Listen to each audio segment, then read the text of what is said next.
dinâmicas muito claras entre 2007, 2006, e o recente 2020, né, com pirâmides invertidas. Lá fora, mercado internacional muito líquido, uma liquidez exacerbada, tanto que a demanda era 2/3, 70%, 80% de gringo e 1/3, 30%, 25% do investidor local. Ou seja, quem comandou aquela festa foi o dinheiro gringo. Isso em 2007. 2005, 6 e 7. Tá. Isso era investidor gringo vindo para cá buscando retorno, disposto a pagar valuations agressivos. E disposto a comprar teses. Às vezes você olha para trás e fala, caraca, como é que isso aqui ficou de pé? Porque alguém queria comprar. Exato. E 2021? E deu no que deu. 2021, a dinâmica totalmente invertida. Juro real no Brasil negativo. Lembra dessa frase? Pô, estamos com juro real negativo.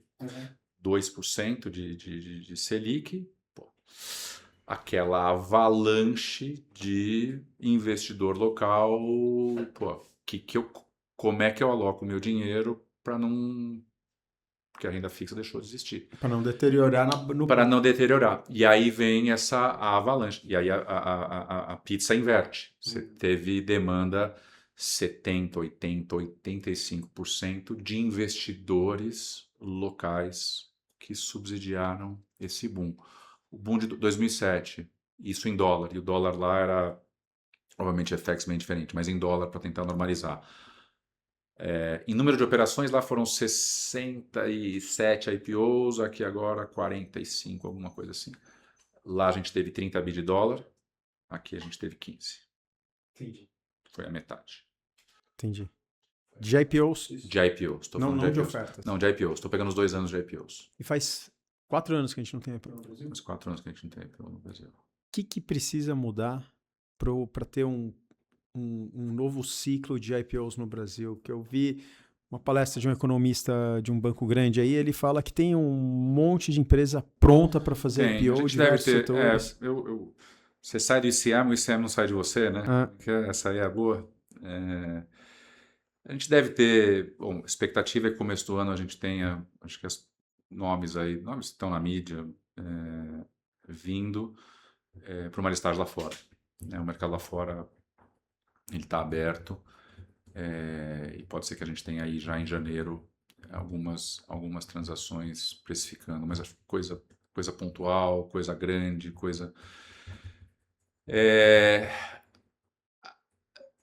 O que a gente precisa ter? Tem o óbvio que todo mundo fala aqui ali, que eu concordo, é só você olhar como é que você investe o teu dinheiro nos ciclos. Com 15% de Selic, juro real de quanto? Hoje, mais de 10%, né? 10, 11, né? 10, vai, vamos voltar. Nossa, a inflação não é 10, que seja 9. Pô, é difícil sair da cadeira, fazer conta, tomar risco nesse patamar, né? Mas, pô, beleza, é 12. Né? Ainda a hora que alto, você olha a né? consciência, pô, é 12. Aqui, juro real com 12. Né? Então, assim, esse é o... Cara, isso é... Então, número 1, baixar a taxa de juros. Baixar a taxa de juros. É só ver. Acabamos de falar. 2021. Juro real negativo. Cara, não precisa ser 2. Claro, não estamos... Né? Sabíamos que não éramos a Suíça. Né? Sabíamos. Talvez não quiséssemos ver, mas sabíamos. Mas, cara, tem que ser tem que ter, o custo de oportunidade tem que... O cost of equity que nem Cara, o custo de capital não pode ser... Isso impacta todo o ecossistema. O custo de capital nesse nível inviabiliza investimento, inviabiliza... Cara, que taxa de retorno você tem que ter, que TIR você tem que ter num projeto para suportar juros nesse patamar? Porque isso ainda... Só lembrando que 15% é a taxa básica. Você tem um spread de risco que leva isso para 20%. Então... O que eu vou vender que seja lícito, o que eu vou investir que vai me trazer esse retorno. Então, primeiro ponto é esse. Certo. Segundo ponto, que é uma derivada desse ponto, é cultural, estrutural. Não sei em que ordem, mas quando eu estava lá fora, ou quando se você olhar o mercado americano, 80% das famílias americanas, tanto faz. É muito maior. Ou seja, existe uma cultura e, obviamente, existe um apetite histórico para ter exposição a equity nas carteiras. Né? Se você for... Então, assim... Então você acha que é uma predisposição para investir? Eu acho que é a maturidade de mercado. Eu acho que a gente... Quando estava lá no começo da minha carreira... Cara, você tinha as assets dos bancos e uma mão cheia de assets independentes. Pô, estamos numa situação muito diferente. Muitas estão num momento difícil, porque também vivem... É a mesma coisa. A dinâmica é a mesma. Quantas assets num resgate? O que a gente viu de resgate de fundo? Assets independentes fechando. A gente teve um boom e teve um ajuste. A gente não voltou para o que a gente era na final da década de 90 e tal. Mas eu preciso ter... E por que aconteceu isso? Por causa da taxa de juros. Eu preciso ter um universo de investidores maduro e muito mais diverso, entendeu? O que eu queria falar é, nos Estados Unidos, você entra num nível de especificidade de fundo, de mandato de alocação.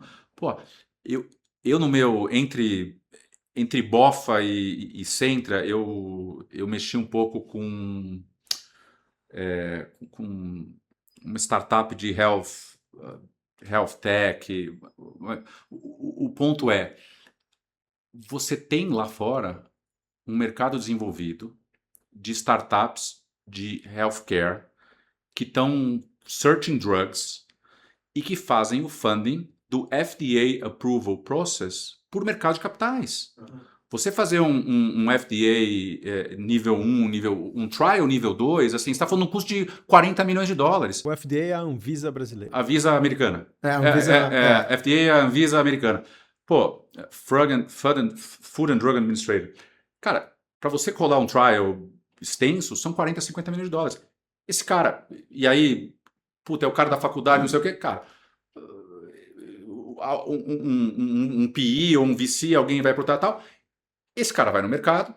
O pitch do cara é o pitch para médico. E do outro lado do fundo tem médicos no board que sabem dizer, cara, essa droga de câncer, pô, esse negócio é legal, esse negócio... Não é um banker que vai olhar isso. Quem vai olhar isso é o médico.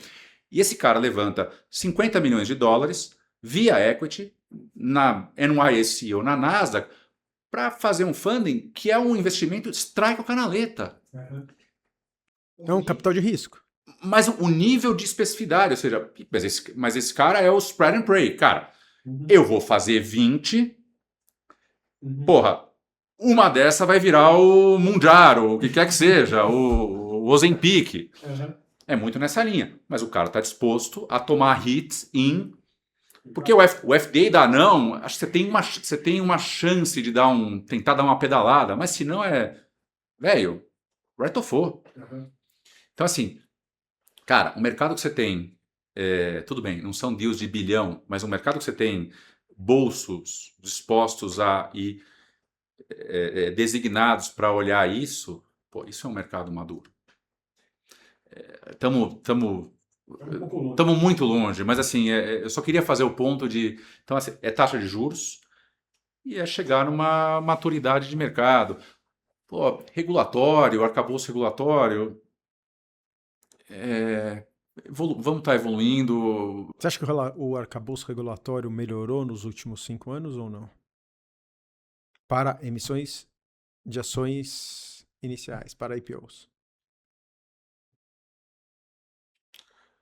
Cara, de novo, Bolsa, CVM estão tentando o Bovespa fácil, o processo fácil de novo, a gente teve Bovespa mais.